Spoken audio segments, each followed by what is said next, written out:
क्या आपने यह वीडियो अपनी मर्जी से चलाया है या ये सब पहले से तय था? अगर ये आपके हाथ में नहीं था तो जो भगवान श्री कृष्ण कहते हैं मेरी मर्जी के बिना एक पत्ता भी नहीं हिलता, तो क्या वो गलत है? दोस्तों, भगवत गीता में श्री कृष्ण ने अर्जुन से कहा है कि मेरी मर्जी के बिना प्रकृति का कोई भी तत्व, यहाँ तक कि एक पत्ता भी हिल नहीं सकता।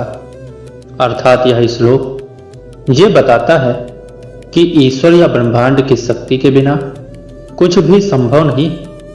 लेकिन इसका यह मतलब नहीं कि हमारी जिंदगी में कुछ भी रोबोट की तरह फिक्स्ड स्क्रिप्ट है, क्योंकि श्री कृष्ण ने अर्जुन से यह भी कहा, कर्मण्येवाधिकारस्ते मा फलेषु कदाचन। अर्थात तुम्हारा अधिकार केवल कर्म करने में है, फल में नहीं।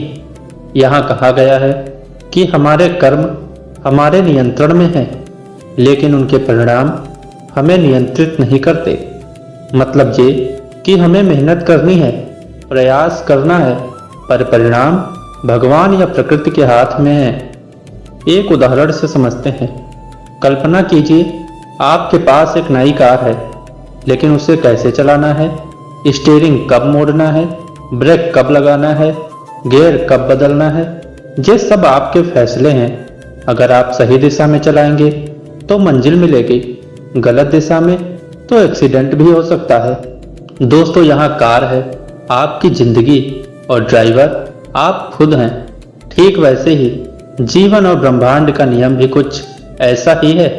वैज्ञानिकों ने पाया है कि जीवन के नियम जैसे जीन, पर्यावरण हमारे लिए एक आधार तय करते हैं, लेकिन हमारे विकल्प, निर्णय और मेहनत हमारी जिंदगी बदल सकते हैं।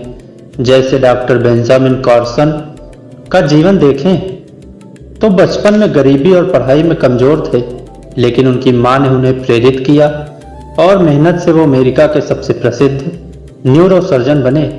इससे साफ है कि जीवन की शुरुआत चाहे जैसी भी हो, मेहनत और कर्म से हम अपनी तकदीर बदल सकते हैं। एक और उदाहरण से समझते हैं।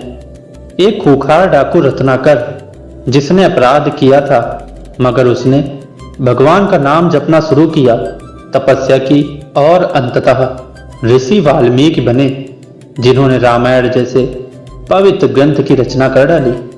यह दिखाता है कि भले ही पूर्व कर्म बुरे हों, पर भजन, नाम जप, तप और नेक कर्मों से हम अपने भाग्य को सुधार सकते हैं।